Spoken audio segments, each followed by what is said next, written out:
Breaking news. పాకిస్తాన్లో సైనిక తిరుగుబాటు జరిగే అవకాశాలు కనిపిస్తున్నాయా? ప్రపంచ మీడియా ఇప్పుడు ఆ విషయం గురించే మాట్లాడుకుంటూ ఉంది. ప్రపంచ మీడియా మాత్రమే కాదు, పాకిస్తాన్లో ఉన్న జర్నలిస్టులు కూడా అదే చెప్తూ ఉన్నారు. పాకిస్తాన్లో మరో సైనిక తిరుగుబాటు జరగబోతోంది అని. గతంలో మనం చూసాం, ముషర్రఫ్ సైనిక తిరుగుబాటు చేసి తను అధ్యక్ష పదవిని చేపట్టాడు. ఇప్పుడు మరోసారి మునీర్ సైనిక తిరుగుబాటును చేసే అవకాశాలు ఉన్నాయనే మాటలు వినిపిస్తున్నాయి. నిజానికి పాకిస్తాన్లో సైనిక తిరుగుబాటు చేయడం, అధికారాన్ని సైన్యం కైవసం చేసుకోవడం కొత్తేమీ కాదు. గతంలో సైన్యం కారణంగా, సైన్యం సహకారంతో 4 సార్లు పాకిస్తాన్ అధ్యక్ష పగ్గాలు సైన్యం చేతిలోకి వెళ్ళిన సందర్భాలు ఉన్నాయి. 1977లోను, 1969లోను, అలాగే 1999లోను, గతంలో 1958లో కూడా ఇలా సైనిక తిరుగుబాటు జరిగిన సందర్భాలు ఉన్నాయి. తొలిసారి పాకిస్తాన్లో సైనిక తిరుగుబాటు అయూబ్ ఖాన్ సైనిక తిరుగుబాటు చేశాడు. అయూబ్ ఖాన్ సైనిక తిరుగుబాటు చేసి ఇస్కందర్ మిర్జా అప్పుడు అధ్యక్షుడిగా ఉన్నాడు. అధ్యక్షుడిని దించి తను ఆ బాధ్యతలు చేపట్టాడు. ఆ తర్వాత మరో 3 సార్లు సైన్యం సహకారంతో పాకిస్తాన్ అధ్యక్ష బాధ్యతలను సైన్యానికి చెందిన వ్యక్తులు చేపట్టిన సందర్భాలు కూడా ఉన్నాయి. మనందరికీ బాగా గుర్తున్నది 1999లో పిఎం నవాజ్ షరీఫ్ను జనరల్ పర్వేజ్ ముషర్రఫ్ అప్పుడు పదవీచ్యుతుని చేశాడు. ఆ తర్వాత ముషర్రఫ్ అధ్యక్ష బాధ్యతలు చేపట్టాడు. ఆ తర్వాత ఏమయ్యాడో కూడా మనకి తెలుసు. సో ఇప్పుడు మరోసారి మునీర్ పాకిస్తాన్లో సైనిక తిరుగుబాటు చేసే అవకాశాలు ఉన్నాయనే చర్చ జరుగుతూ ఉంది. ఆర్మీ చీఫ్గా ఉన్నాడు. ఈ మధ్యనే మొన్న ఆపరేషన్ సింధూర్ తర్వాత భారత్ పాకిస్తాన్ మధ్య కాల్పుల విరమణ ఒప్పందం జరిగిన తర్వాత ఫీల్డ్ మార్షల్ పదవిని కూడా చేపట్టాడు. ఫీల్డ్ మార్షల్ పదవిని మునీర్కి ఇచ్చాడు పాకిస్తాన్ ప్రధాని. సో ఇప్పుడు మనం గత చరిత్ర తీసుకుంటూ ఉంటే అయూబ్ ఖాన్ పాకిస్తాన్లో తొలి సైనిక తిరుగుబాటు చేసిన వ్యక్తి అయూబ్ ఖాన్ అప్పట్లో ఫీల్డ్ మార్షల్గా గౌరవాన్ని పొందాడు. నిజానికి ఫీల్డ్ మార్షల్ అనేది సైన్యంలో అత్యున్నతమైనటువంటి గౌరవ హోదా. ఇప్పుడు ఆల్రెడీ మునీర్ పాకిస్తాన్ సైన్యాధ్యక్షుడిగా ఉన్నాడు, ఆర్మీ చీఫ్గా ఉన్నాడు. ఇప్పుడు ఈ హోదాను కూడా పొందాడు, ఫీల్డ్ మార్షల్ హోదాను కూడా పొందాడు. గతంలో సైనిక తిరుగుబాటు చేసిన అయూబ్ ఖాన్ ఇదే హోదాను పొందాడు. ఇప్పుడు మునీర్ కూడా ఫీల్డ్ మార్షల్ హోదాను పొందాడు. ఫీల్డ్ మార్షల్ హోదాను పొందిన తర్వాత అమెరికా వెళ్ళాడు, ట్రంప్ని కలిశాడు, ట్రంప్తో అభినందనలు కూడా పొందాడు. సో ఇప్పుడు మళ్ళీ పాకిస్తాన్కి తిరిగి వచ్చిన తర్వాత పాకిస్తాన్ అధ్యక్షుడిని పదవీచ్యుతుని చేసే అవకాశాలు ఉన్నాయంటూ చర్చ జరుగుతోంది. పాకిస్తాన్ అధ్యక్షుని ఒకటి పదవీచ్యుతుని చేయడం, లేదా కొన్ని రోజులు టైం ఇచ్చి, కొన్ని రోజులు సమయాన్ని ఇచ్చి రాజీనామా చేయమని ఒత్తిడి తీసుకొచ్చే అవకాశాలు కూడా ఉన్నాయి. ఆసిఫ్ అలీ జర్దారీని పదవీచ్యుతుని చేయడం, లేదా కొన్ని రోజుల సమయం ఇచ్చి తనంతట తానుగా రాజీనామా చేసిన తర్వాత మునీర్ అధ్యక్ష బాధ్యతలు చేపట్టే అవకాశాలు ఉన్నాయనే చర్చ కూడా జరుగుతోంది. నిజానికి 1977లో అదే జరిగింది. అయూబ్ ఖాన్ అప్పటి జర్దారీతో రాజీనామా చేయించి తను బాధ్యతలను చేపట్టినటువంటి సందర్భం కూడా ఉంది. అంతకుముందు అయూబ్ ఖానే స్వయంగా సైనిక తిరుగుబాటు చేసి పదవి బాధ్యతలు చేపట్టిన సందర్భం కూడా ఉంది. 1958లో ఈ పనికి దిగాడు. ఆ తర్వాత 1969లో ఒకసారి జరిగింది. అయూబ్ ఖాన్ రాజీనామా తర్వాత యహూబ్ ఖాన్ సైన్యాధ్యక్షుడిగా బాధ్యతలు చేపట్టినటువంటి సందర్భం కూడా ఉంది. ఇప్పుడు మరోసారి మునీర్ రూపంలో పాకిస్తాన్ అధ్యక్షుడికి పదవీ గండం పొంచి ఉంది అనే చర్చ జరుగుతోంది. సో మీరేమనుకుంటున్నారు? మీ అభిప్రాయాన్ని కమెంట్ బాక్స్లో తెలియచేయండి.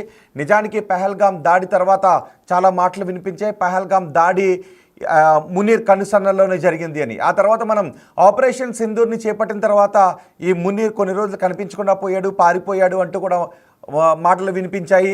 తన కుటుంబ సభ్యులను సేఫ్ సైడ్గా ఎందుకైనా బెటర్ అంటూ విదేశాలకు తరలించేసిన పిరికి పంద మునీర్ అంటూ మాటలు కూడా మనకి వినిపించాయి. నిజానికి ఆపరేషన్ సింధూర్ సమయంలో ఎక్కడా కూడా మునీర్ బయటకు రాలేదు, బంకర్లోనే దాక్కున్నాడు అంటూ మాటలు కూడా వినిపించాయి. ఆ తర్వాత ఎప్పుడైతే కాల్పుల విరమణ ఒప్పందం జరిగిందో, భారత్ పాకిస్తాన్ మధ్య కాల్పుల విరమణ ఒప్పందం జరిగిందో, ఆ తర్వాత మళ్ళీ మునీర్ బయటకు వచ్చాడు. మునీర్ బయటకు వచ్చి మేము భారత్పై విజయాన్ని సాధించాము, మా సైన్యం తెగో చూపించింది అంటూ మాటలు మాట్లాడాడు. ఈ మాటలన్నీ కూడా మనం విన్నాం. ఆ తర్వాత ఫీల్డ్ మార్షల్ పదవిని చేపట్టాడు. సో ఇప్పుడు ఫీల్డ్ మార్షల్ పదవిని ఇవ్వడం వెనుక కూడా ఒక స్కెచ్ ప్రకారం జరుగుతోందనే మాటలు వినిపిస్తూ ఉన్నాయి. నిజానికి ఈ మునీర్ అక్కడ ఉగ్రవాదులతో అత్యంత సన్నిహిత సంబంధాలు నెరుపుతూ ఉంటాడు. సైన్యంలో కూడా ఉగ్రవాదులు ఉంటారు. పెహల్గాం దాడికి పాల్పడిన వ్యక్తుల్లో ఒకరు ఆర్మీలో కమాండర్గా బాధ్యతలు నిర్వహించిన ఒక వ్యక్తి కూడా ఉన్నాడు అనే మాటలు కూడా మనకు వినిపించాయి. అందుకు సంబంధించిన సాక్ష్యాలు కూడా మన దగ్గర ఉన్నాయి. అంటే మునీర్ కనుసన్నల్లో ఇవంతా జరుగుతాయి. అక్కడ ఉన్న ఉగ్రవాదులు భారత్లో ఎటువంటి దాడి చేయాలి అన్నా అది సైన్యం, అక్కడ ఉన్న ఉగ్రవాదులు వీళ్ళ కనుసన్నల్లోనే జరుగుతాయి. ఆ తర్వాత రాజకీయ నాయకులు కూడా ఆ విషయాన్ని తెలియజేస్తారు. అధ్యక్షుడు కావచ్చు, ప్రధానమంత్రి కావచ్చు, ఇతర మంత్రులు కావచ్చు, ఈ విషయాలు వాళ్ళు తెలియజేస్తారు. సో అక్కడ ఉన్న పాలకులు, సైన్యం, ఉగ్రవాదులు వీళ్ళంతా కలిసే ఇలాంటి కుట్రలు జరుపుతుంటుంటారు. సో ఇప్పుడు ఫీల్డ్ మార్షల్ అత్యున్నత హోదాను పొందిన రెండో వ్యక్తి నిజానికి మునీర్. గతంలో అయూబ్ ఖాన్ ఒక్కడే ఉండేవాడు, ఈ హోదాను పొందినవాడు. ఇప్పుడు మునీర్కి చీఫ్ మార్షల్ హోదాను కూడా ఇచ్చారు మొన్న కాల్పుల విరమణ ఒప్పందం జరిగిన తర్వాత. అయితే అక్కడ జరుగుతున్న పరిణామాలన్నీ మునీర్ ఒక ప్లాన్ ప్రకారం వెళుతూ ఉన్నాడు, అధ్యక్షుడిని గద్దె దించబోతూ ఉన్నాడు అనే మాటలు వినిపిస్తున్నాయి. ఇది ప్రపంచ మీడియా ఇదే విషయం చెప్తుంది. పాకిస్తాన్లో ఉన్న సీనియర్ జర్నలిస్టులు, ప్రముఖ మీడియా సంస్థలు కూడా ఇదే విషయాన్ని చెప్తున్నాయి. నిజానికి ఎందుకు అంటే ఒకవేళ మునీర్ అధ్యక్ష బాధ్యతలు చేపడితే భారతదేశంలోకి పంపించే ఉగ్రవాదుల విషయంలో ఉగ్రవాదులను ఎప్పుడు అక్కడ తయారు చేసి భారత్లోకి పంపిస్తూ ఉంటుంటారు కదా. సో దీనికి కొంత మరికొంత వెసులుబాటు కలిగే అవకాశం ఉంటుంది. అధ్యక్షుడు తనే అయితే సో సైన్యం చెప్పు చేతుల్లోనే ఉంటుంది. అధ్యక్షుడు ఎలాగూ సైన్యాధికారిగానే ఉంటాడు కాబట్టి, సైన్యంలో చేసిన వ్యక్తే అధ్యక్షుడిగా ఉంటాడు కాబట్టి భారతదేశంలోకి ఉగ్రవాదులను పంపించడానికి, ఉగ్ర చర్యలను వేగవంతం చేయడానికి కొంత అవకాశం ఉంటుంది. అలాగే సొంత దేశంలో పాకిస్తాన్లో ఉగ్ర శిబిరాలను విరివిగా నెరపటానికి కూడా వీళ్ళకి అవకాశం ఏర్పడుతూ ఉంటుంది. అంతేకాదు మరో ముఖ్యమైన విషయం ఏంటి అంటే బలూచిస్తాన్పై పట్టు సాధించడానికి. బలూచిస్తాన్లో అపారమైన ఖనిజాలు ఉన్నాయి, ఖనిజ నిక్షేపాలు ఉన్నాయి. సో దానిపైన, ఆ ఖనిజ నిక్షేపాలపైన అటు అమెరికా కూడా కన్నేసింది అనే కొన్ని మాటలు వినిపిస్తూ ఉన్నాయి. చైనా ఆల్రెడీ కన్నేసింది. అందుకే సిపెక్ కారిడార్ను చైనా, పాకిస్తాన్ ఇద్దరు కలిసి నిర్మిస్తూ ఉన్నారు బలూచిస్తాన్ని. బలూచిస్తాన్ లిబరేషన్ ఆర్మీ పాకిస్తాన్ని, చైనాను తీవ్రంగా వ్యతిరేకిస్తూ ఉంది. పాకిస్తాన్ ఆర్మీపై దాడులకు పాల్పడుతుంది. పదుల సంఖ్యలో, ప్రతి అటాక్లోనూ పదుల సంఖ్యలో పాకిస్తాన్ ఆర్మీని బలూచిస్తాన్ లిబరేషన్ ఆర్మీ లేపేస్తూ ఉంది. అంతేకాదు వాళ్ళ స్వతంత్ర రాజ్యంగా మొన్న కాల్పుల విరమణ తర్వాత భారతదేశం పాకిస్తాన్ చితక్కొట్టి పంపించిన తర్వాత బలూచిస్తాన్ లిబరేషన్ ఆర్మీ ఏం చేసింది, మాది స్వతంత్ర దేశంగా ఆవిర్భవించాం, మమ్మల్ని ఐక్యరాజ్య సమితి కూడా మమ్మల్ని గుర్తించండి అంటూ వాళ్ళని స్వతంత్ర దేశంగా అనౌన్స్ చేసుకున్నారు. సో ఇప్పుడు బలూచిస్తాన్ని చెప్పు చేతుల్లో పెట్టుకోవాలి. బలూచిస్తాన్ని చెప్పు చేతుల్లో పెట్టుకుంటే దాదాపు చాలా వరకు పాకిస్తాన్ తమ కంట్రోల్లోనే ఉంటుందని అనుకుంటూ ఉన్నారు. బలూచిస్తాన్ని చూసిన తర్వాత సింధు ప్రాంత ప్రజలు కూడా, ఎప్పటి నుంచో సింధు ప్రాంత ప్రజలు కూడా తమకు ప్రత్యేక దేశం కావాలి అని పోరాడుతూ ఉన్నారు. బలూచిస్తాన్ తర్వాత సింధు ప్రాంత ప్రజలు చేస్తున్న పోరాటానికి ఊపిరులు ఊదినట్టుగా అవుతుంది.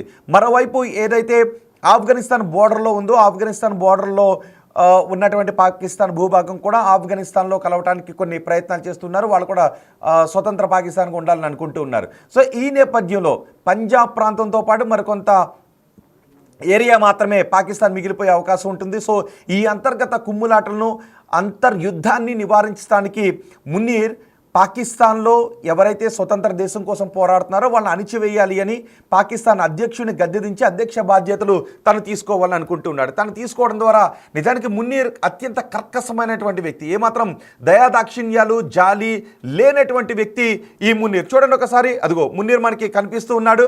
ఈ మునీర్ కనుసన్నల్లోనే పహల్గాం దాడి జరిగింది అనే మాటలు కూడా ఉన్నాయి. మునీర్కు తెలిసే పహల్గాం దాడి జరిగింది అనే మాటలు కూడా మనకి అంతర్జాతీయ మీడియా నుంచి, అంతర్జాతీయ సమాజం నుంచి మనకి వినిపించిన పరిస్థితులు ఉన్నాయి. సో ఇప్పుడు అదే మునీర్ పాకిస్తాన్ అధ్యక్ష బాధ్యతలు చేపడితే ఏం జరుగుతుంది? జర్దారీని దించేయాలి అని, ప్రస్తుత అధ్యక్షుడు జర్దారీ ఉన్నారు, జర్దారీని దించేయాలనే ప్రయత్నాలు జరుగుతూ ఉన్నాయని, అవి వేగవంతం చేస్తూ ఉన్నారు. ఒక ప్లాన్ ప్రకారం, ఒక స్కెచ్ ప్రకారం మునీర్ వెళుతూ ఉన్నాడు అని. మరి జర్దారీని దించేస్తాడా? రాబోయే రోజుల్లో అదే జరుగుతుంది అని ప్రపంచ దేశాలు నమ్ముతూ ఉన్నాయి. ప్రపంచ దేశ మీడియాలు మాత్రమే కాదు, పాకిస్తాన్ మీడియా కూడా అదే నమ్ముతుంది. పాకిస్తాన్లోని జర్నలిస్టులు కూడా అదే నమ్ముతున్నారు. అయితే ఆ పదవీచ్యుతిని చేసే ప్రక్రియ ఎలా జరుగుతుంది? ఒకవేళ జర్దారీకి కొంత సమయం ఇచ్చి నువ్వు ఇక రాజీనామా చేసేసాయి అని చెప్పి రాజీనామా చేసిన తర్వాత మునీర్ ఆ బాధ్యతలు తీసుకుంటాడా? లేదంటే ఈలోపే గతంలో పర్వేజ్ ముషారఫ్ చేసినట్టు కానీ అయూబ్ ఖాన్ చేసినట్టు కానీ సో వీళ్ళు ఎలా చేశారో అదేవిధంగా పదవీచ్యుతిని చేసి మునీర్ ఆ అధ్యక్ష పీఠాన్ని అధిరోహిస్తాడా, ఏం జరుగుతుంది అనేది ప్రస్తుతానికి సస్పెన్స్గా మారింది, ఉత్కంఠగా కూడా కనిపిస్తుంది. మొత్తానికి జర్దారీకి అయితే మాత్రం రాబోయే రోజుల్లో పదవీ గండం పొంచి ఉంది అనేది చాలా స్పష్టంగా అర్థమవుతుంది. అమెరికా అధ్యక్షుడు కూడా ఫీల్డ్ మార్షల్గా బాధ్యతలు గౌరవాన్ని పొందిన తర్వాత అమెరికా అధ్యక్షుడు ట్రంప్ కూడా మున్నీర్ని అభినందించిన సందర్భాలు ఉన్నాయి. అటు అమెరికా పాకిస్తాన్తో స్నేహబంధాన్ని పెంచుకోవాలి అని ట్రై చేస్తుంది. భారత్తో యుద్ధాన్ని ఆపిన తర్వాత అమెరికా అధ్యక్షుడు తీసుకున్నటువంటి కొన్ని నిర్ణయాలు చూస్తే దోబూచులాట ఆడుతున్నాడు, దొంగాట ఆడుతున్నాడు అనే విషయం మనకు అర్థమవుతుంది. IMF నుంచి లోన్ ఇవ్వటం దగ్గర నుంచి పాకిస్తాన్లో ఉగ్ర శిబిరాల్లో శిక్షణ పొందిన వాళ్ళని మత స్వేచ్ఛ కోసం పనిచేసే ఒక సంస్థలో కీలక బాధ్యతల్లో కూర్చోబెట్టడం దగ్గర నుంచి అమెరికా కొంత దొంగాట ఆడుతుంది అనే విషయం మాత్రం మనకి స్పష్టంగా అర్థమవుతుంది. అంతర్జాతీయ మీడియా, అంతర్జాతీయ వేదికలపైన పాకిస్తాన్ బలమైన దేశం అని పొగుడుతూ ఉండటం కూడా కొన్ని అనుమానాలకు తావిస్తుంది. ఇవన్నీ కూడా అటు బలూచిస్తాన్లో ఉన్నటువంటి అపారమైనటువంటి ఖనిజ సంపద పైన అమెరికా కన్నేసింది అనే మాటలు కూడా వినిపిస్తున్నాయి. అందుకే ఒకవేళ అధ్యక్షుని పదవీచ్యుతిని చేసే సందర్భంలో ఎటువంటి సహకారం కావాలన్నా బహుశా అగ్రరాజ్యం సహకారాన్ని అందించే అవకాశం ఉంటుంది అనే చర్చ కూడా జరుగుతుంది. ఒకవేళ మున్నీర్ లాంటి వాడు పాకిస్తాన్కి అధ్యక్షుడిగా మారితే అది మనకి కొంత ఇబ్బందికర పరిణామంగా పరిగణించాల్సి ఉంటుంది. ఎందుకంటే ఎటువంటి నిర్ణయాన్నైనా తనే తీసుకునేటువంటి అవకాశాలు ఉంటాయి.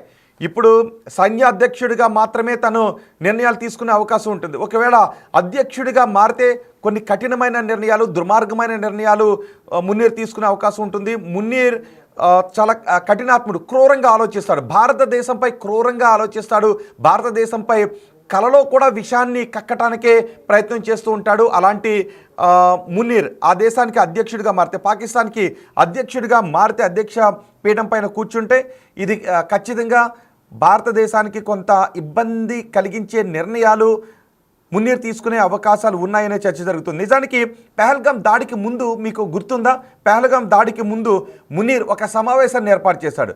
ఆ సమావేశంలో ఏమని చెప్పాడు, కాశ్మీర్ మనది అని చెప్పాడు.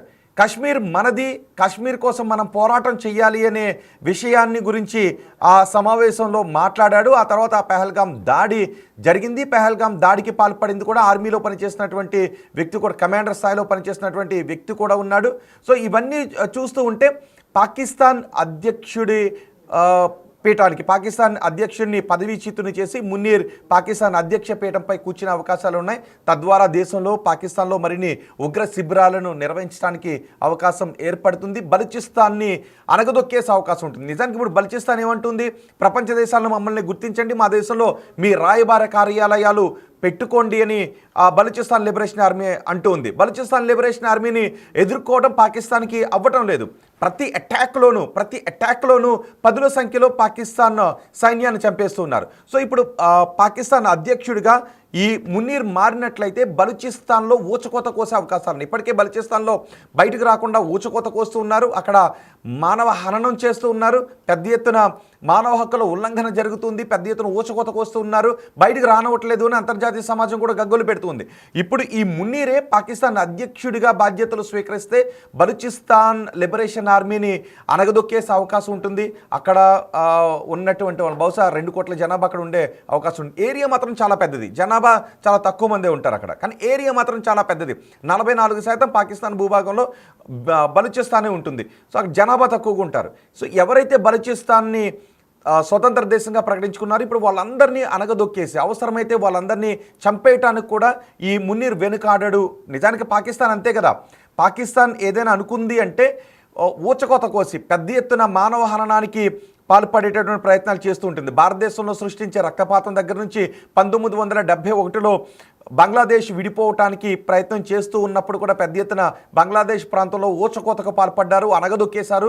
ఎవరైతే స్వతంత్ర దేశంగా ఆవిర్భవించాలని పోరాటం చేస్తున్నారో వాళ్ళందరినీ అనగదొక్కేశారు. సో ఇప్పుడు మున్నీర్ ఈ అధ్యక్ష పీఠాన్ని చేపడితే బలూచిస్తాన్ లిబరేషన్ ఆర్మీని అలాగే అనగదొక్కేసే అవకాశం ఉంటుందనే భయాన్ని కూడా వ్యక్తం చేస్తున్నారు. మరోవైపు దేశంలో, పాకిస్తాన్లో విరివిగా ఉగ్ర శిబిరాలను నెలకొల్పేట అవకాశం కూడా ఉంటుంది. ఉగ్రవాదులను కాపాడుకోవడం, ఉగ్రవాదులకు ఫండింగ్ చేయడం లాంటి నిర్ణయాలు ఈ మున్నీర్ తీసుకుంటూ ఉంటాడు. మున్నీరే ఉగ్రవాదులు ఎలాగ ఆలోచిస్తారో మున్నీర్ అలాగే ఆలోచిస్తాడు. ఉగ్రవాదులకు మున్నీర్కు పెద్ద తేడా ఏమీ లేదు. జస్ట్ అతను ప్రస్తుతం ఫీల్డ్ మార్షల్ హోదాలో ఉన్నాడు, సైన్యాధ్యక్షుడిగా ఉన్నాడు, ఆర్మీ చీఫ్గా ఉన్నాడు. కానీ మున్నీర్ అతను ఒక ఉగ్రవాదే, అందుకే ఉగ్రవాదులతో సంబంధాలు నెరుపుతూ ఉంటుంటాడు, ఉగ్రవాదులకు రక్షణ కోసం సైన్యాన్ని పంపిస్తూ ఉంటుంటాడు. సో అలాంటి ఉగ్రవాది సైన్యాధ్యక్షుడిగా ఉన్న దేశానికి అధ్యక్షుడిగా మారితే ఎటువంటి పరిణామాలు చోటు చేసుకుంటాయని మీకు అనిపిస్తుందో మీ అభిప్రాయం కమెంట్ బాక్స్లో తెలియచేయండి. ఇది కేవలం నేనంటున్నది మాత్రమే కాదు, పాకిస్తాన్లో ఉన్నటువంటి సీనియర్ జర్నలిస్టులు ఇదే విషయాన్ని చెప్తున్నారు.